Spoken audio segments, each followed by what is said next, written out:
Coucou tout le monde! Aujourd'hui on se retrouve pour une vidéo spéciale. Il y a 32 ans, jour pour jour, une femme extraordinaire franchissait la ligne d'arrivée de la 4e édition de la Route du Rhum avec un record temps de l'époque, 14 jours, 10 heures et 10 minutes. Sur son trimaran doré, c'est Florence Artaud qui vient d'achever un exploit. Elle a alors 33 ans et vient d'accomplir une traversée historique. Mais revenons aux bases, au fondement même de cette histoire.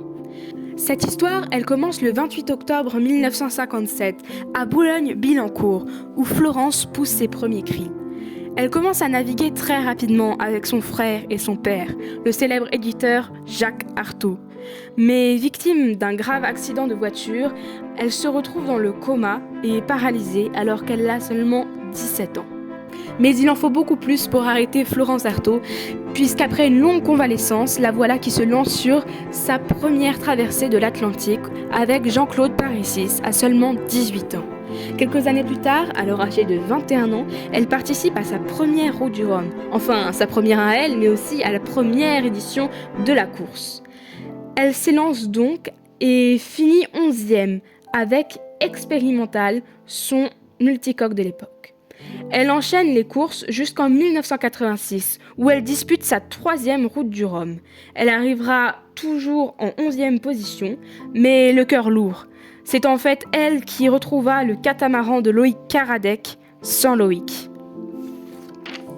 Après cette 3e Route du Rhum, elle parvient à trouver des sponsors pour bâtir son bateau idéal, Pierre Ier, et elle va en vivre des choses avec ce beau trimaran doré. À commencer par la Route du Rhum 1990, la 4e édition, avec 31 participants. Seulement 11 sont arrivés. Florence prend le départ sans être considérée en tant que favorite.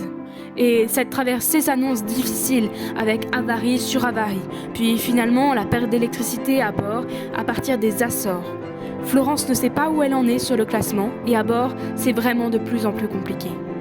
Puis, parce qu'un malheur n'arrive pas seul, elle fait une fausse couche avec une violente hémorragie.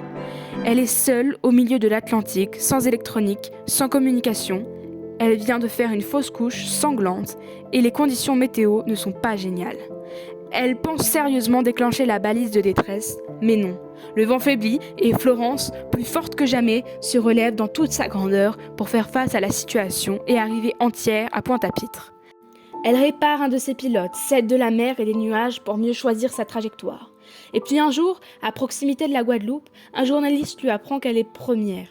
Florence s'accroche, se bat jusqu'au bout, et pour la première fois, une femme a franchi la ligne d'arrivée de la Route du Rhum. 1990 est vraiment une année marquante pour Florence Artaud, qui, quelques mois avant la Route du Rhum, avait pulvérisé le record de Loïc Perron de la plus rapide traversée de l'Atlantique. Elle a fait 9 jours, 21 heures et 42 minutes de traversée. Elle a donc devancé de plus de 2 jours le précédent record.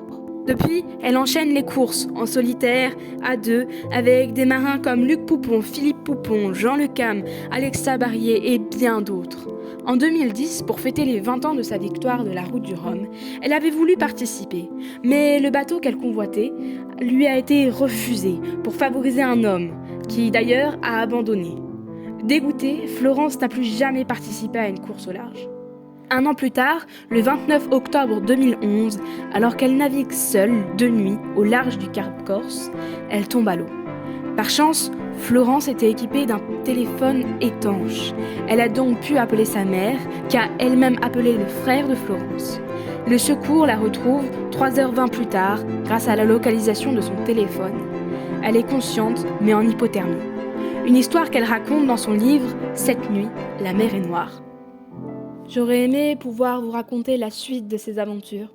J'aurais aimé pouvoir vous parler d'elle au présent. J'aurais aimé la rencontrer, échanger avec elle. Mais c'est impossible. Florence Artaud est décédée le 9 mars 2015 dans un tragique accident d'hélicoptère. Elle avait 57 ans et participait au jeu de survie Dropped de TF1 quand l'hélicoptère dans lequel était a percuté un autre hélicoptère en plein vol. Puis les deux se sont écrasés à Villa Castelli, en Argentine.